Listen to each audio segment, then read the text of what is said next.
In Hong Kong, anti-government protesters remain trapped inside a university campus. It follows days of confrontation between the police and students at the Hong Kong Polytechnic University. The demonstrators are now trying to get out of the complex, but they face a cordon of officers armed with tear gas and water cannon, as Jay Marquez reports. The European Union is calling for a de-escalation of tensions in Hong Kong, as days of clashes between protesters and the police show no sign of letting up. It is crucial that all sides must exercise restraint. Brussels Foreign Policy Chief, Federica Mogherini, said in a statement, adding that any response by law enforcement must be proportionate and fundamental freedoms must be upheld. Mogherini's call came as yet another night of violence was underway in the semi-autonomous Chinese city, with police and student protesters engaged in running battles around the city's Polytechnic University for a third day running. Protesters shot arrows and threw Molotov cocktails at police, who fired back with tear gas and water cannon in some of the most violent scenes since the unrest began 5 months ago. A group of miners was allowed to leave the besieged campus in the early hours of Tuesday, but around 100 protesters remained trapped inside, while some 400 others have been arrested. Hong Kong's leader Carrie Lam said she hopes the standoff will be resolved peacefully. Protesters, including, of course, the rioters, that they have to stop violence, give up their weapons, and come up peacefully and take the instructions from the police. The territory's new police chief, Ting Ping Kyung, appointed by China's State Council, called for citizen support in trying to end the unrest. Jay Marquez, Euronews. Well, we can go live inside Hong Kong's Polytechnic University now to speak to Ken Wu, who is the student union's acting president, who joins us. Morning. We just heard from Galileo Chung. I was talking to him a little bit earlier. He described the situation as inside the university as a humanitarian crisis. Can you just give us an idea of what it's like inside the university now? Inside the university right now, we are lacking of food and lacking of clothes in the last night because the police has already surrounded the whole building of the campus. No one could send any food inside. Therefore, we only have just a little snack inside, and most of the protesters inside are starving.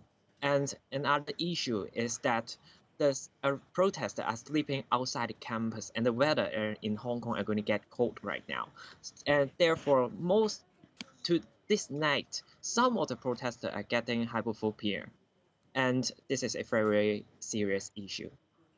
So how long do you think you can remain inside the university?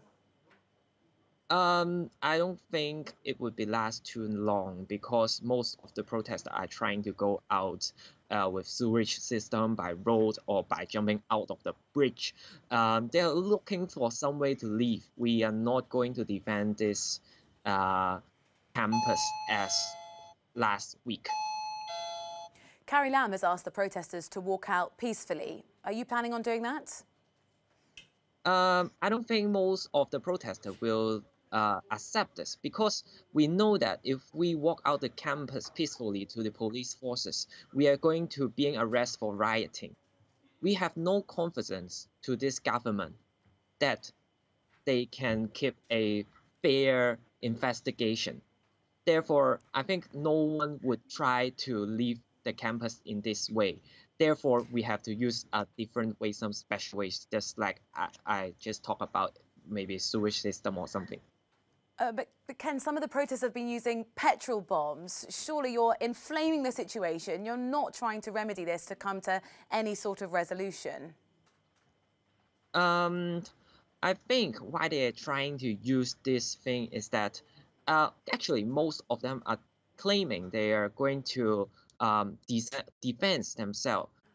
Therefore, they use the Molotov or flamer because we see that the Hong Kong police now, they are equipping a real gun, they're equipping with water cannon, and all of them, maybe last week, the protesters are fearing something happened in China in Tiananmen Square in 1989 will happen again in Polytechnic University. Therefore, You're they're part of preparing. that student group, so I'd like to know what your plan is, because you've said that, I mean, the way you've described the conditions inside the university, it looks unsustainable. If you don't have enough food and people are cold, getting hypothermia, what is the plan? Specifically, what are you going to do in the next 24 hours, let's say?